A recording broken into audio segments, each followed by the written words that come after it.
Ki bendera apa karo mbokku dipasang iki, cah, cah. Dibedil tentara piye iku?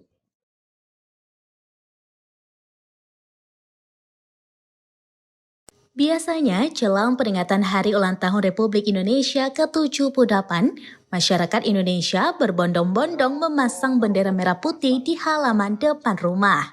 Namun, tak seperti semestinya, bukannya memasang bendera Indonesia, emak-emak ini justru mengibarkan bendera Jepang di depan rumahnya. Dalam video yang diunggah oleh akun Instagram @fakta.indo pada Kamis 3 Agustus 2023 itu, tampak bendera Jepang terpasang di depan sebuah rumah warga. Terdengar dalam video suara seorang pria yang memprotes aksi yang diduga dilakukan oleh emaknya. Sambil bercanda, ia juga menyampaikan protesnya dengan bahasa Jawa, bahkan ditakutkan rumahnya bakal ditembaki tentara karena salah dianggap sebagai markas penjajah.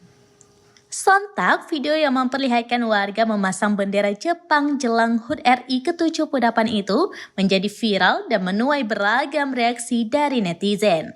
Meski aksi tersebut terbilang tabu, namun tak sedikit netizen yang merespon dengan komentar guyonan. Hingga berita ini tayang, belum diketahui pasti di mana lokasi pemasangan bendera Jepang tersebut. Ki bendera apa karo mbokku dipasang iki, cah, cah. Dibedil tentara piye iku?